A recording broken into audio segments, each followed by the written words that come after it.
कहा कि चुनाव में से पहले गठबंधन नहीं पाया, जबकि लोकसभा चुनाव में आपने गठबंधन बीजेपी को हराने के लिए किया था।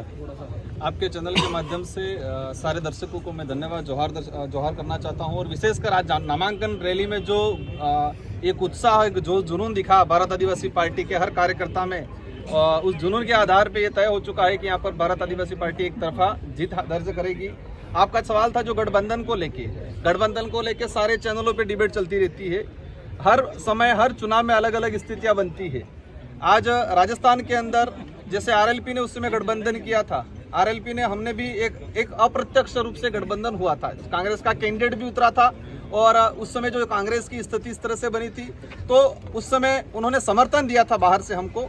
आज भारत आदिवासी पार्टी सलूम्बर सीट पे और हमारी 84 सीट पे स्वतंत्र होकर लड़ रही है। सभी पार्टियां स्वतंत्र होकर लड़ रही है। ये गठबंधन इस देश के लोकतांत्रिक व्यवस्था का एक हिस्सा है, हमें समझना पड़ेगा।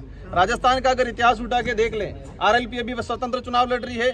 अभी लोकसभा कांग्रेस से गठबंधन किया था, वही 2019 के अंदर उन्होंने बीजेपी से गठबंधन किया था। तो ये गठबंधन लोकतंत्र का एक हिस्सा है। लेकिन आज की स्थिति में जो हमें लग रहा है, आज कांग्रेस को भी लगता है, बीजेपी को भी लग रहा है कि कांग्रेस जीत जाए चले, बीजेपी जीत जाए लेकिन बीएपी नहीं आनी चाहिए। उस उद्देश्य से ये दोनों सीटों पे कांग्रेस भी काम कर रही है और बीजेपी भी काम कर रही है। लेकिन हम दावे के साथ कहते हैं कि दोनों सीटों पे दमखम के साथ भारत आदिवासी पार्टी जीतेगी। सर, ये कांग्रेस से जो प्रत्याशी महेश रौत, वो आपकी पंचायत के पास के ही रहने वाले हैं। तो देखो, कांग्रेस की हर चाल उल्टी पड़ी है। कांग्रेस को लगता था राजकुमार को हमने ये किया, राजकुमार के घाव से कैंडिडेट उठाए, कोई दिक्कत नहीं, हमारे भाई है वो। लेकिन विचारधारा एक मजबूत है हमारी। उस भाई के घर से भी वोट भारत आदिवासी पार्टी में पड़ेंगे।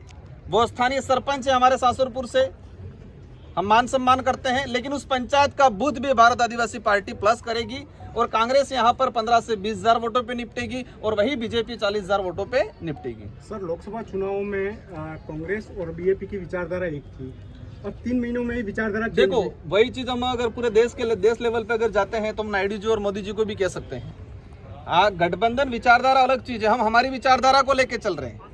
आज देश पे जो माहौल बना हुआ है, एनडीए की सरकार है, वहां पर 3 से 4 क्षेत्रीय दलों ने, जिन क्षेत्रीय दलों के लिए मोदी जी ने जोरदार तरीके से बोला था, आज उनके साथ में उनके सहारे सरकार बना के बैठे। वो उनकी आइडियोलॉजी के आधार पे समर्थन दिया है। लोकसभा में जो हमारी जो आइडियोलॉजी थी, कांग्रेस की जो आइडियोलॉजी थी, कांग्रेस को लगता था कि हमें बीजेपी को मात देना है और इसलिए कांग्रेस ने हमारे को समर्थन दिया और हमने इसका स्वागत किया और तरीके से चुनाव हुआ। और आज जो स्थिति बनी हुई है, राज्य की स्थिति बनी हुई है, कांग्रेस के राज्य के लीडरों को लगता है कि बीजेपी आए चले लेकिन बीएपी नहीं पनपनी चाहिए।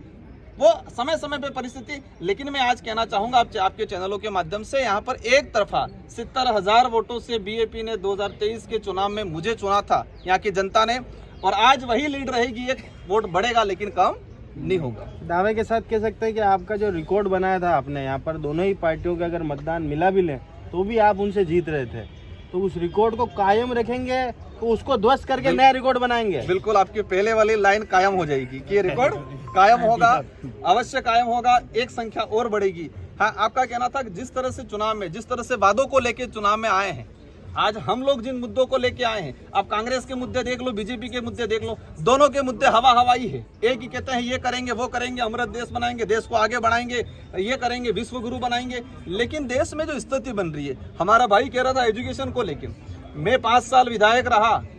आज जिस तरह से कांग्रेस बीजेपी के नेता कहते हैं राजकुमार उसका विरोधी, मेरे 5 साल के कार्यकाल में मैंने एक सिंगल कर्मचारी, भले वो किसी भी वर्ग का हो, किसी को मैंने परेशान नहीं किया, किसी भी जाति का, किसी भी वर्ग का हो। और कोई भी व्यक्ति मेरे पास आया, हर समाज के व्यक्ति को मैंने फ्री में ट्रांसफर कराया। लेकिन आज वही बीजेपी आज पैसों के दम पे ट्रांसफर कर रहे हैं, वाल्डनों की पोस्टिंग पैसों के दम पे दे रहे हैं। और आज जिस तरह से कर्मचारियों को परेशान करके भगा रहे हैं, शिक्षण व्यवस्था खराब हो रही है, टीचर लाए और लगाने के बजाय उनको हटाने का काम कर रहे हैं, मेडिकल व्यवस्था तहस-नहस हो गई है। इस क्षेत्र का सबसे बड़ा मुद्दा था कड़ाना का पानी गेजी घाटा तक लाना। मैं दावे के साथ कहता हूं, मैंने ये काम करवाया, ये सैंक्शन करवाया, उसका टेंडर हो गया। लेकिन जैसे भाजपा की सरकार आई, उन्होंने वर्क ऑर्डर देना बंद कर दिया। ये विकास के नाम लेते हैं लेकिन विकास विरोध का काम करते हैं। ये जनता समझ चुकी है। कड़ाना के पानी के लिए इस क्षेत्र की जनता तरस रही है। अगर वो सच में भला चाहते थे, 11 महीनों के अंदर कड़ाना का जो वर्क ऑर्डर पेंडिंग है वो वर्क ऑर्डर दे देते। लेकिन जनता को समझ चुका है, घर घर तक हमारा कार्यकर्ता इस बात को लेके जाएंगे और जिस तरह से उन्होंने कड़ाना प्रोजेक्ट को रोकने का काम किया है, उनको भुगतना पड़ेगा इस चुनाव के अंदर। Thank you.